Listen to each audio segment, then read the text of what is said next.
So I'm very happy to introduce to you Tom Torsney-Weir. He's currently a lecturer at Swansea University, and he actually did his PhD. He finished his PhD last year at the University of Vienna. He has a master's in computer science from Simon Fraser University in 2012, and he did his bachelor in computer science at Georgetown University in 2002. And his research interests are in visualizing multidimensional continuous spaces. And Tom is going to talk about visualizing multidimensional spaces today. So that's right at the core of this research topic. And we're really looking forward to hear what Tom has to present. So Tom, it's up to you now. Thank you. Okay. Well, thanks for the introduction. So yeah, as Mark said, I'm going to talk about sort of the core of my research, which is all about visualizing multidimensional spaces. I actually didn't realize it, but Mark gave a very good introduction about me, which I had also planned. But mine has pictures, so I think I'll go through it anyway. And it's a little bit more expanded. So in case you don't know who I am and why I have this fabulous accent, I was born in Allentown, Pennsylvania in the US. I think Bruce Springsteen sang a song about it, but I didn't live there for very long. My parents moved around a lot. And then I eventually found myself doing my undergrad at Georgetown University, which looks like this on a sunny day, which is very pretty. So that's in Washington, DC. And that was a nice experience. So that was where I finally kind of decided that I wanted to do computer science and especially research in computer science. And then after graduating, I ignored the fact that I wanted to do research and I went to New York City to work in finance.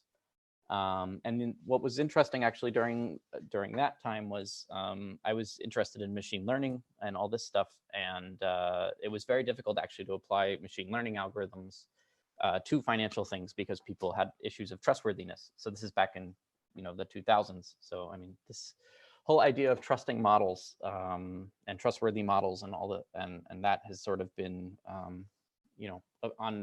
in people's minds for a long time. Anyway, I got fed up with living in such an urban environment. You guys can't see me smiling. It's hard to talk this way. But I got tired of living in an urban environment and I decided I wanted to go skiing and scuba diving all day. And so I moved to Vancouver, British Columbia, which is beautiful. It looks like this. So there's the city and the mountains. Yeah, I started a master's there because I didn't really know what else to do in that area. And I ended up discovering visualization and how it can give a lot of kind of context to data analysis that like a pure modeling approach doesn't. And this sort of started my whole journey of getting into the research community. So yeah, so I finished up my master's at Simon Fraser, and then I started a PhD at the University of Vienna, which many of you are probably familiar with. Yeah, I finished up my PhD there, and then I had a sort of a short postdoc after for about a year, during which time I was applying for further academic jobs. And now I'm in Swansea University, which is in Wales. That's actually where that pin is exactly where my office is. In case you're not familiar where Wales is, or Swansea, which actually I wasn't until a few years ago. But it's really nice here on a clear day. The campus looks like that. It's on the beach. So of course, Wales is quite rainy. It's not rainy today, but normally it's very rainy, but somehow they got a really nice picture of the beach. So it's actually a very nice place to work. There's a lot of integration here between the math and the computer science department and also sort of the more humanities side of things. So it's kind of nice, especially as a visualization person, because we deal with like humans and machines and kind of the integration there. So yeah, just to kind of give a brief highlight. So my main real core of my research is working on these sort of multidimensional spaces and how do we understand these multidimensional spaces. And then sort of as offshoots of that, I also sort of focus on, the users and the tasks and what sort of tasks do people want to do when they analyze multidimensional spaces and how do we measure the effectiveness of particular visualizations. And the other thing is I have sort of a side hobby of programming languages and a side interest in programming languages. So trying to come up with like better API design for visualization software, and putting out in particular the multidimensional space software. So there's a plan right now. There's a sort of prototypical R library or prototype R library online now for a lot of my research, and there's work on further developing that. So that's a quick overview of my research, but I want to go into detail actually about the sort of core of it. So this whole idea of visualizing multidimensional spaces, and what I'm going to talk about in this talk today, I'm going to give kind of a definition for what I mean when I say multidimensional spaces. I'll talk about a number of different application areas there. I'll talk about some previous solutions to how do you visualize these multidimensional spaces. And then at the end, I'll kind of go into detail about a few of my personal contributions to this field of research. And then, I'll summarize at the end and give some ideas for future work. And hopefully it will be inspiring enough that some people will take up this future work. So when we say multidimensional space, what we mean is that you typically have, it's more than 3 dimensions. So sometimes we actually include the 3rd dimension, but basically you have too many dimensions to draw on the screen directly. And one of the sort of challenges is that these dimensions are sort of, they're meaningful. So what that means is that, they are carefully chosen by the, say somebody who designs a simulation. So these dimensions have meaning to this person, and they're not just sort of given by an algorithm. They're actually chosen by a human, and so these have correspondence to what people understand in their head.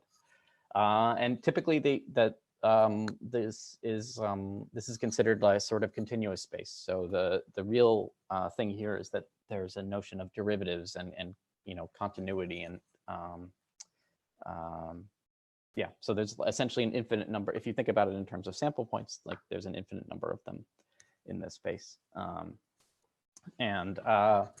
So that's the sort of definition, and that's what I mean when I talk about multidimensional spaces. And I'll talk about the challenges of that in a second. But first, I wanted to talk about application areas.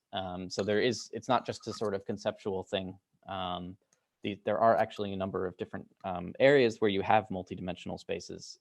So these are things like simulations and regression models, optimization surfaces, so understanding optimization surfaces, and multi-objective optimization. So simulations, there are many different, computer simulations. I sort of found some, here are just some examples. So for instance, like a weather simulation where you're trying to understand, how much does the wind affect the rainfall on a given day, or how much does, temperature affect, the temperature in the United Kingdom affect, the weather over the North Sea, these kinds of things. So these protein folding is another type of simulation where the computer is basically simulating the physical processes of the molecules as the sort of protein folds in order to understand what's going on. And also sort of, you can look at, so in this particular case, I have an image segmentation algorithm, but you could sort of use this as a placeholder for any sort of classification algorithm, where there, classification algorithms have a number of different meta parameters, and depending on how you set those meta parameters, you can get a classifier that will generalize well or not. So I've specifically studied this in the context of image segmentation. So which sort of importance of the different bits of an image segmentation algorithm do you give, and which produce the best image segmentation result? But these are all these all have, these parameters. So the, weather simulation has things like, what is the temperature and pressure, and it spits out things like the probability of the rainfall on a given day. The protein folding has different aspects for what is the sort of attractive and repulsive forces for the different molecules. And the image segmentation algorithm has all the different meta parameters that control the segmentation process itself. And all of these are typically continuous numbers.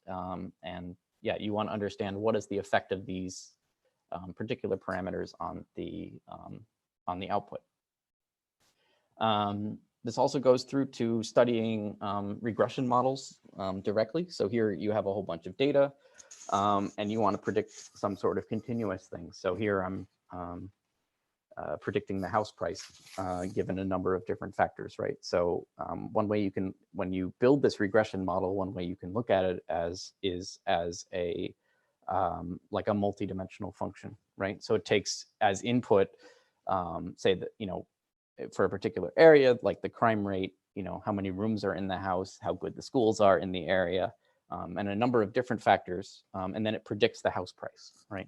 But the house price is like a continuous, the house price is a continuous number because it's like a dollar amount or a euro amount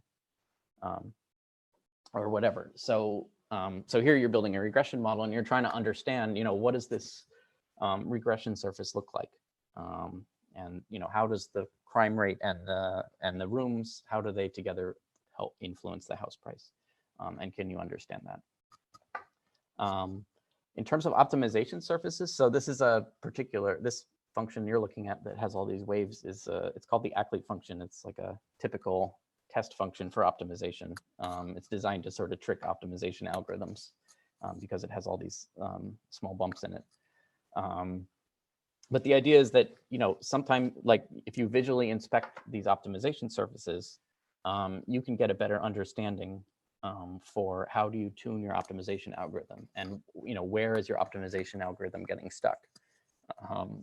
And then, you design it on the, you evaluate your optimization algorithm on these test surfaces using visual inspection for, you basically trace it as it kind of tries and falls down to the bottom of the bowl. And once you've done that on your sort of test algorithm, your test sort of surfaces, then you can then apply it on sort of a real world problem where you don't, you have an idea of what the surface looks like, but not exactly. So this is a case where actually visualization can sort of help tune optimization algorithms and help people build better optimization algorithms. And the last application area I want to talk about is multi-objective optimization. So typically optimization algorithms, you have a single objective and you either want to, find the maximum or the minimum value. When you have multi-objective optimization, you have multiple factors that you want to optimize, and you typically have this problem. So this diagram actually illustrates this quite nicely, where what you would want is something where that gold star is, where both of the objectives are good, but that's not achievable. And typically there's a trade-off between the two different objectives. So if you try to maximize one, if you try to optimize one, then the other one is going to, you're going to have to decrease the other one. And likewise for the other parameter or the other objective. And so what you end up with is this thing called the Pareto frontier, which is basically all points where, you have to, where that's the set of optimal points in the multi-objective sense. And so this diagram illustrates one where you have two objectives, but often you end up with problems where you have more than two objectives. And people can easily view this sort of Pareto front in 2D and understand sort of what is the relationship between objective A and objective B visually. But there isn't really a good way to draw that in 3 or 4 or 5D. So I'll talk about some solutions to that later that we've worked on. But basically, a lot of mathematicians and domain scientists would like to understand, what does the Pareto front really look like in 4D? And so the idea with this these multi-dimensional spaces is this kind of, and visualizing them is it gives you a way to look at these kind of different things. So these are just sort of a sampling of some application areas for the different, for multi-dimensional spaces. They all have sort of similar challenges. So, I mean, the main one is, we're dealing with dimensionality greater than 3. So even if you take, say, like a simple example here, like a cube, you know, in 2D, that's pretty easy to draw. A 2D cube is a square. A 3D, we can draw a 3D cube. This one's using some transparency, so you can kind of see the backside of it. If you go into 4D, so 4D objects, sometimes you can use, you know, sort of time as your fourth dimension for drawing things on screen. So here you're looking at a tesseract, and the animation is basically showing a number of different slices of it over time. And so that's why the cube is kind of going inside itself. But once you're into greater than 4D, you've basically sort of run out of you know, dimensions in order to draw things, right? So you had, you know, the 3 spatial dimensions, and then you had time, and you know, if you go into 5D, what do you have? You know, so what do you do in this sense? So this is really a challenge for how do you, you know, reduce the data down to you know, a 2 or a 3D object so that you can actually visualize it on a computer screen. Another thing that comes up, especially in the context of dimension reduction, is that these dimensions really are meaningful. So you have things like, so this is just showing an example of like a simple ocean simulation generator. But this thing on the right-hand side, I mean, this is showing you all the different parameters for running the ocean simulation. And there's things like, I just called out a few of them, like, you know, the direction of the waves, how fast the wind is, what is the depth of the water. These all affect the ocean. You know, these are things that you think about as a user of this software. And these are things that are meaningful to the designer of the simulation. So you don't just want to sort of throw these dimensions away when you're analyzing the simulation. Another thing is that because you're in sort of a continuous space, you have a notion for like robustness, and you want to show sort of when does a certain parameter sort of change behavior, right? So robustness means if you look at point A in this diagram and point C, if you're doing something like robust optimization, you might want to choose point C, even though it's, you know, the performance is less than A. But it's sort of more stable. And so this is good for you know, if you're doing manufacturing, you have manufacturing tolerances, right? So, you know, point A might give you the best price performance ratio, but because of your manufacturing tolerances, it's very rare that you'll actually get something that achieves that. And normally, like, I don't know, your refrigerator will constantly break. Whereas C, you know, it's within the manufacturing tolerances of the part that you're trying to design. So that's good. This is important even in things like, so in image segmentation, you want robust parameters because it means that your image segmentation algorithm will likely work well on unseen images. So it'll likely generalize well to new patients. And so, you know, this is important, right? Because you're, you know, the doctor, you know, you're going to the hospital, and your data is probably not somewhere in the image segmentation algorithm.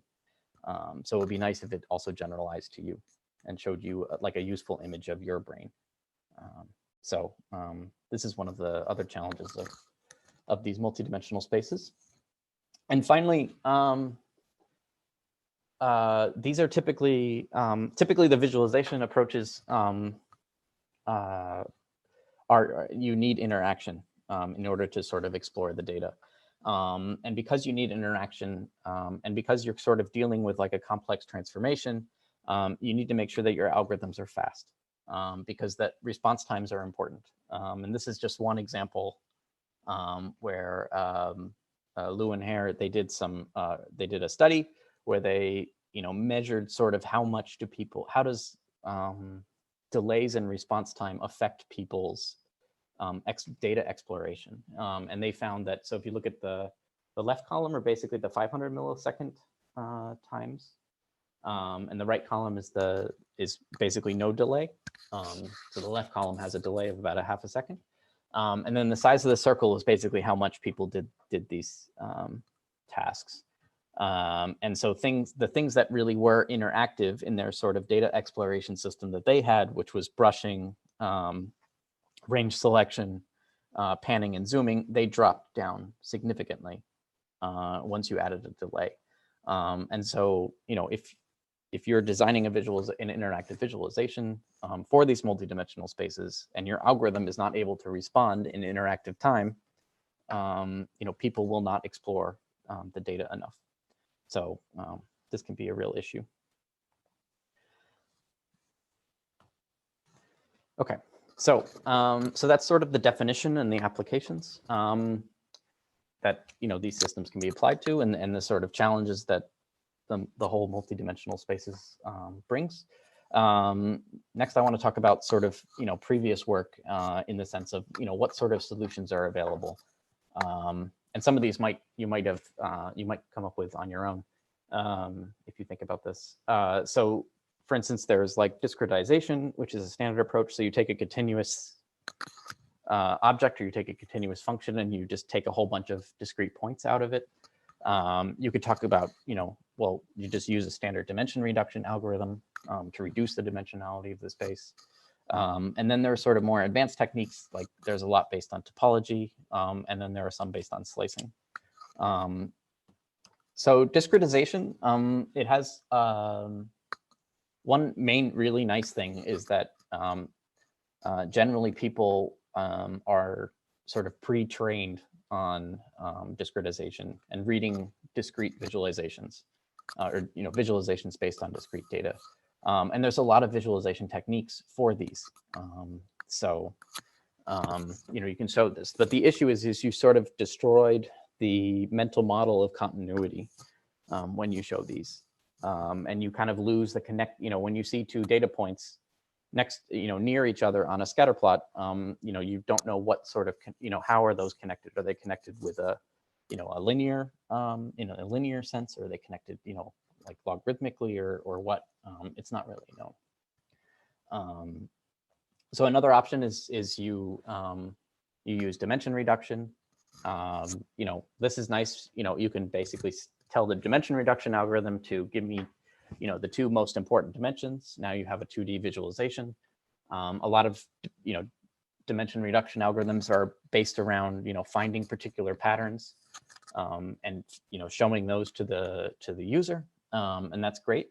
One issue is but unfortunately they sort of as a byproduct of this, they sort of either combine all the dimensions together in some sort of linear combination, or they basically throw all the dimensions away, and now you've sort of lost your input dimensions that you've carefully chosen from the beginning. The other problem with dimension reduction is like the true dimensionality. So like if you reduce down to, say, 2 dimensions, you might actually be throwing away a lot of meaningful dimensions, even in the reduced dimensionality sense. So even if you run a dimension reduction algorithm, you might go from like 20 to 5 dimensions, but now you still have to show those 5, and how do you do that?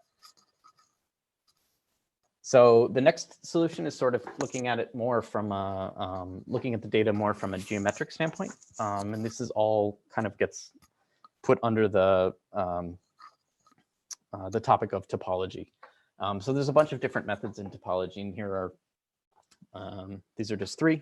So this is looking at these 3 are there's a contour tree, a topological spine, and basically directly visualizing the more small complex.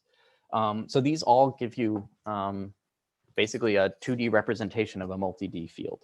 And this sort of 2D representation is kind of guaranteed by the algorithm. And they're designed around sort of highlighting key features that you want to see, basically maxima and minima.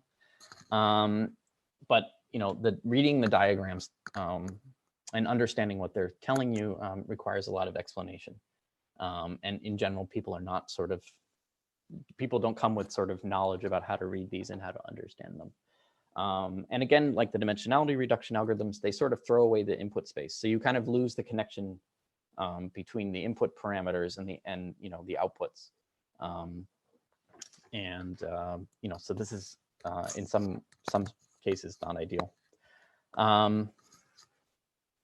So the last solution is what's called slicing. So this diagram is basically illustrating, so here you took a 3D image of somebody's head, and you pick a particular point in their head, and then you can basically take a 2D slice through it virtually. And this kind of gives you a way to understand, to kind of look inside of a 3D object.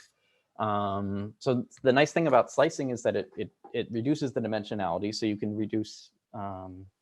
You basically could take a slice of any number of dimensions. So here you're actually seeing a 2D slice of a 3D object, but you could take 2D slices of 4D objects or 1D slices of 4D objects.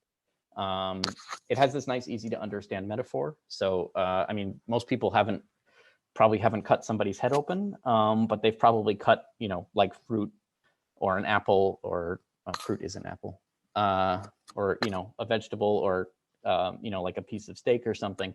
And you can look inside, and people understand what this metaphor is. So this is the nice part about these metaphors is that they help explain the visualization easier to people who are unfamiliar with them. The sort of main problem with the slicing methods is that there's this notion of a focus point. So the focus point is actually where you take the slice in this space, right? So, for this person's head, right, depending on where you take the slice, you'll see different parts of the brain. And if you take the slice across the top of their head, like they're doing here, you'll see both lobes. But if you take a slice kind of through the middle of their face, then you'll only see like the left half or the right half of the brain. And so this requires sort of interaction and exploration in order to find a good focus point. But for me, like personally, I mean, this sort of ease of understanding and this nice, this easy to understand metaphor kind of makes why the slicing methods are attractive to me personally. And so this is why like a lot of my research is concentrated on how to address the disadvantages of the slicing while sort of keeping the advantages. And so this will now follow into my contribution. So the two I'm really going to talk about is a system that we called Sliceplorer, which is designed to show 1D slices, and then Hypersliceplorer, which will show 2D slices. So Sliceplorer is kind of built around the question. So this is just an example of a view. I'll explain how this looks in a second. But the idea with Sliceplorer is, we want to answer the question, how do you look at multidimensional surfaces? So this is sort of, you have multiple inputs into your function and a single output. And how do we visually understand these? And sort of as a motivating example, I want to use this case where we want to understand, the housing prices around the Boston area. And you might have questions about the house, right? Like, what is the most expensive house? Which factors about the area contribute most to changes in the price? How does this house price, how does the safety of the area affect the house price? And what sort of relationship is it? Is it like a linear relationship? Is it like logarithmic? So if safety goes down by a lot, does the house price go down by, goes down? If the safety goes down by a little, does the house price go down by a lot? That would be, that might be okay. But understanding these relationships is important to figuring out where you want to live and whether the price of the house there is fair. So while the first one you could sort of do by just looking at all the house prices and just picking the maximum, the rest you really need sort of a continuous model for what's going on. And so you can do this using data, using a data-driven approach by basically there's the UCI housing dataset, which is based around the houses in Boston. There's 13 factors. 4 of them that sort of show up later in the presentation are things like crime, the lower income status of the population, the nitrous oxide concentration, and the number of rooms in the house. And you can use these 13 factors to try and predict the median home price. So what do? You build a regression algorithm, right? So here the regression algorithm is this magic robot with the screwdriver tuning its head. And then you get this magic box, this magic prediction function, which you can use to predict house prices. But the question is, how do you visualize this, right? Because it has 13 factors and it has a single home price that you want to look at. So you know, if you think back to high school or university, you know, if you had one factor, like, you know, a function plot, right? This is the natural way to sort of look at, you know, what is the relationship between one factor and, you know, the house price. So the idea with Sliceplorer is we can abstract this idea of a function plot to multiple dimensions. And the way we do this is so here's a 2D example where the darker area in this, so here I'm using color to signify the output value. So the darker values are lower. So you pick a particular focus point, and that's what this circle is showing. And then you basically take a slice in each axis, and you generate a plot for each of these axes. So this is, now you have a function plot basically for every single axis in your data set. The issue now is you now need to pick a focus point, and depending on what focus point is that you pick, you'll see very different things.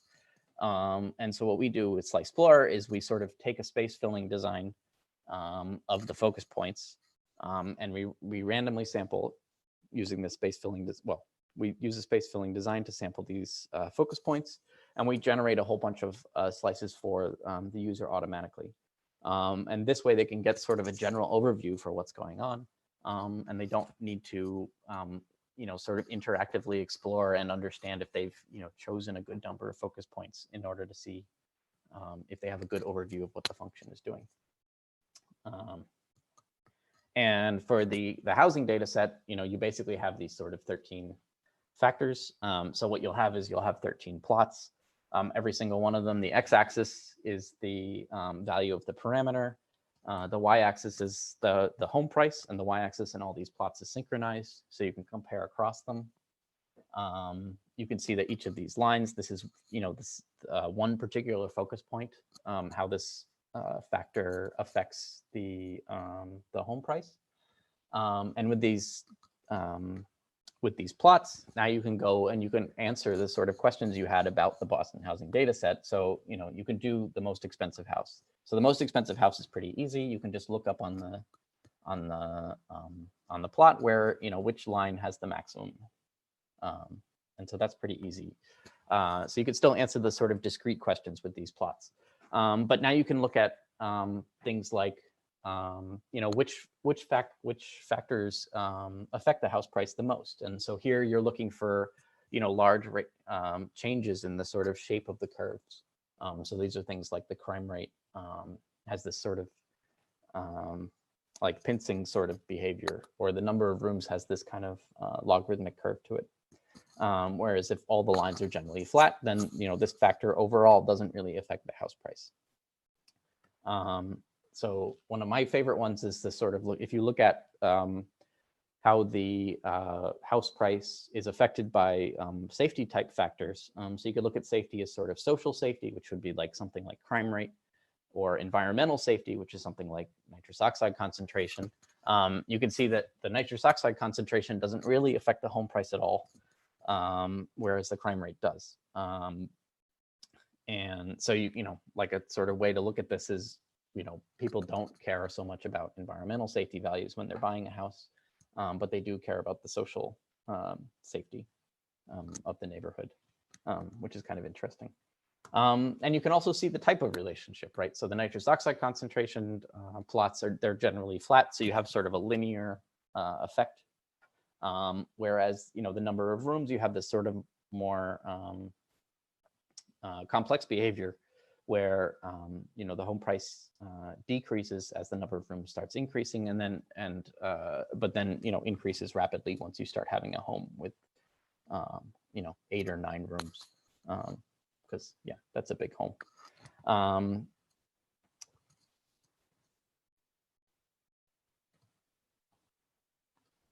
sec.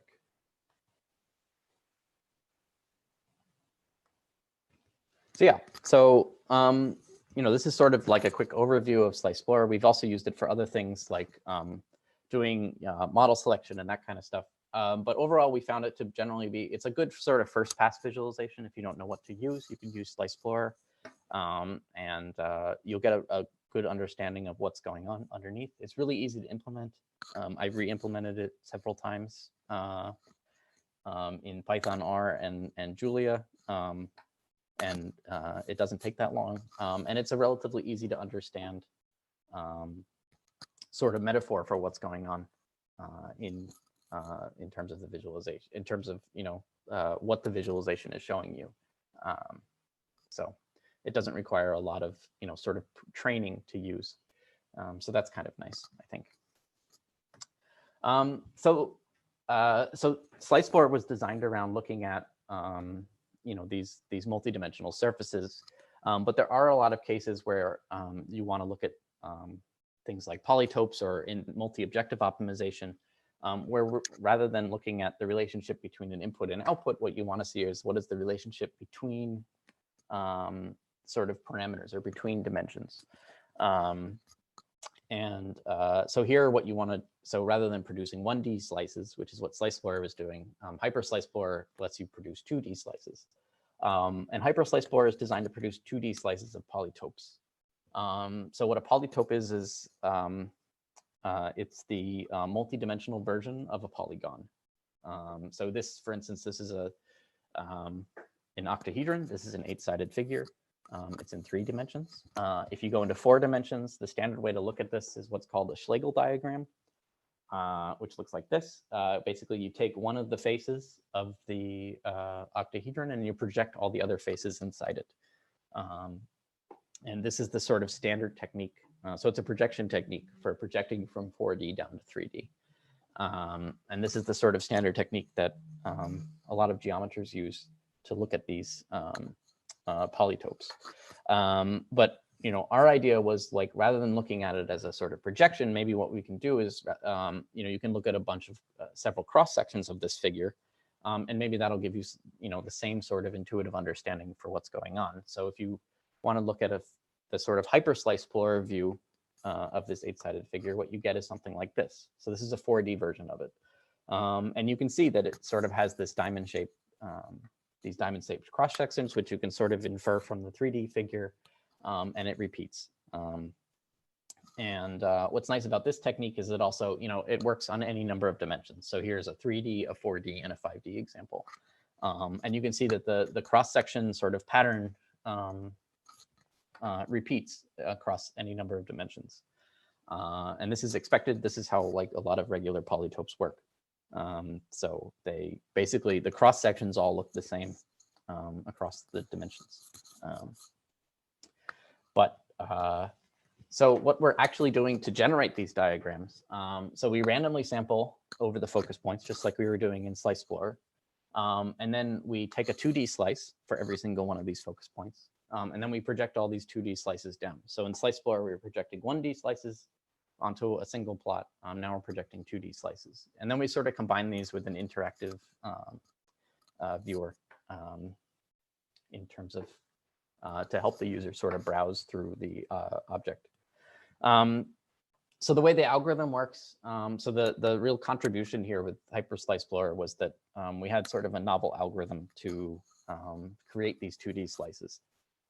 So you have input vertices, so you can put them in. Then you create a convex hole, and you get all the simplices. So this is basically so if you're familiar with like things like 3D graphics where you need to mesh a point cloud, this is basically what's going on. So if you already have the definition of a polytope, you can just skip step 1 and step 2 and just enter that into the algorithm. Then just like with Sliceplorer, so this is step 3, we generate a number of d-dimensional focus points, again, using a space filling design. So in our case, we were using a Sobol sequence. And then for each 2D plane and for each focus point, so for each pair of dimensions and for each focus point, we figure out what is the intersection of the polytope with this 2D plane. And then we draw all these things in this sort of like Splon layout that you saw before with each pair of dimensions.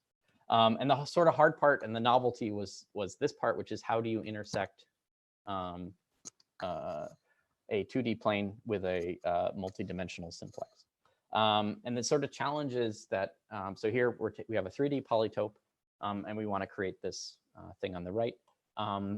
Normally with a plane, if you have if this is a 3D object, the standard 3D sort of intersection test of a plane with a triangle is that you check each point of the triangle and you see the plane has a normal, and you see based on the projection of the point through the normal which side of the plane each of the points are on, and that tells you where the triangle intersects. Unfortunately, if you have a 2D plane, so if you have a 4-dimensional polytope and you want to intersect a 2D plane with it, the plane doesn't really have a strong notion of a normal anymore. And then you need sort of a novel algorithm, another algorithm to do this. And the idea with Hypersliceplorer is this is the algorithm, is that rather than representing the plane as a point with a normal, you represent the plane as a point with some free parameters. So in this case, this is a 2D example. So there's only one free parameter, but a 2D plane would have 2 free parameters. And then you basically convert this focus point to barycentric coordinates. And one nice fact about barycentric coordinates is if the barycentric coordinate is 0, then you know you're on the edge of the triangle. If it's not 0 and there's no solution, if you can't find a solution where this thing can be 0, then the plane never intersects this simplex. And this is the way the algorithm works. So it basically goes through and it checks for every single simplex in your polytope whether or not the plane intersects with it. If it does, it draws a line. And then it just sort of keeps repeating this process for every single simplex. Actually, the original motivating work with Hypersliceplorer was actually how do we look at multidimensional Pareto fronts. So this, if you have 2 objectives, you can use this standard Pareto trade-off curve. If you have 3 objectives, there's this thing called interactive decision maps, which basically kind of is actually looking at slicing, but needs a sort of continuous definition of the Pareto front. But generally, you don't have this. So the typical method that people use to look at multidimensional optimization cases is, you have a scatter plot matrix. And one issue with the scatter plot, so each of these points is actually Pareto optimal. So these are all possible optimal points, but you don't know, for instance, on the right, if you want to go from, one point to another, you don't know how will it affect these other dimensions. And what's nice about Hypersliceplorer is you can see that. So this is actually a 5-objective problem that we've used Hypersliceplorer for. So you slice the 5-dimensional Pareto front, and then you show lines for each of them. So what's nice is along each of these sort of slices that you see, you can get a sense for, how does, in the circled one, how does x3 and x1 change as you move along it. And you also know if you want to move out to like a better curve, because of the way Pareto fronts work, that you need to at least lower some of the other objective values to move out to the other curve. And this gives people a lot more understanding for sort of what is the sort of cost for trying to increase one objective over another.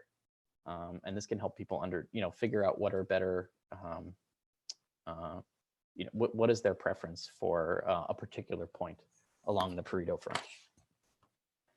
And so that's Hypersliceplorer. So the main contributions here was really this algorithm for these 2D slices of polytopes, which sort of let us view the relationship between all these different dimensions.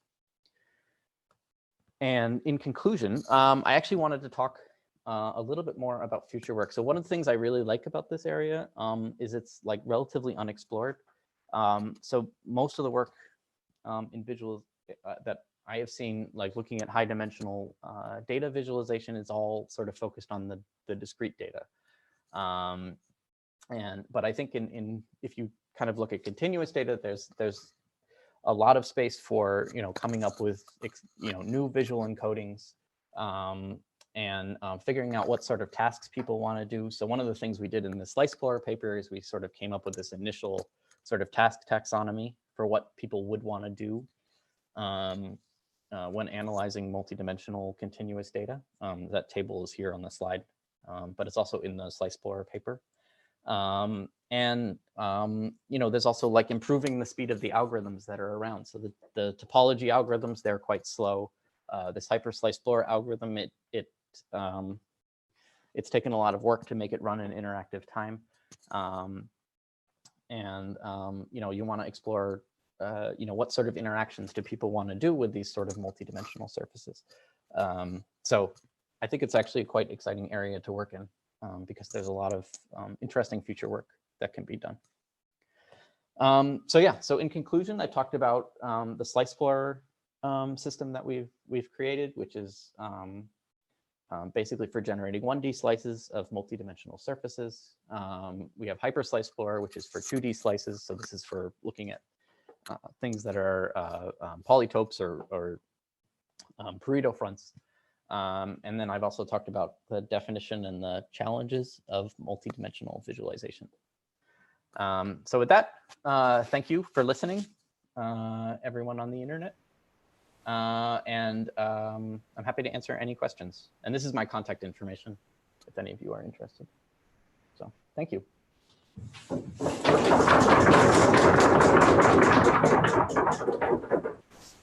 Thank you, Tom.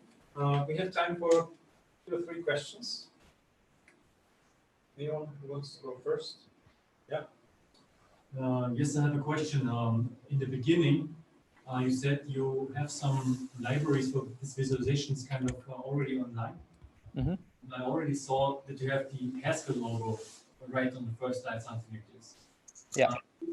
Can I use this as a Haskell library, something like this? So I have a project where maybe could use something like this, but from Haskell. So is it usable, or can I download it and test it? So the Haskell thing is sort of future work. It's something I'm working on now. What I do is I call the R module from Haskell. Okay. There's this R script. Yeah, I know this. Yeah.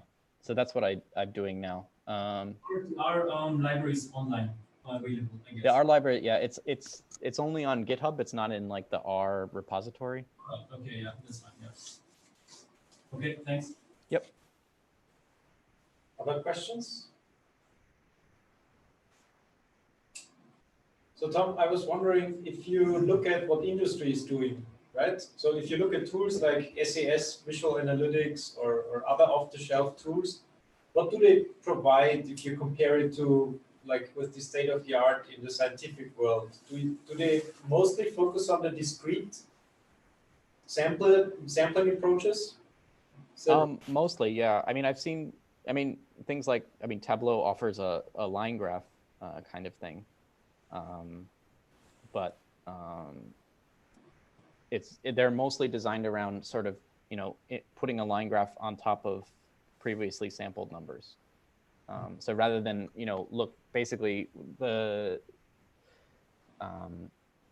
Sliceplorer, for instance, it doesn't take a data table as an input, it takes a function.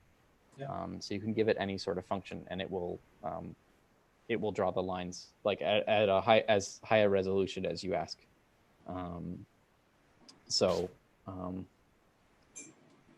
Is there something in the statistics community, like SAS, if you look at their tools, or SPSS or anything? So do they really not approach these continuous problems? Or I haven't seen one where they take basically they visualize, they don't embed the continuous visualization or the continuous part in the visualization. So they depend on like you as the user for if you want to make a line graph in say SAS, you need to tell them like what is the interpolation function, and you need to give it enough data points that it can make a useful visualization for you. Okay, but like if you work with measured data, and I think some people do here, then you're immediately in the discrete space, right? So yeah. You're trapped, kind of, there's no way back. Or, you could do regression and then again use the continuous methods, or how? Yeah, so you could put a regression model on top of it. I mean, it's essentially, I mean, if you just create a, a B-spline line graph of some measured data, right? Or a linear interpolation based like OpenGL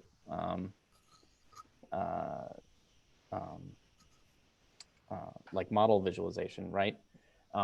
Like that is imposing some sort of regression algorithm on the discretized data points. Yeah. So. Yeah, interesting. Further questions?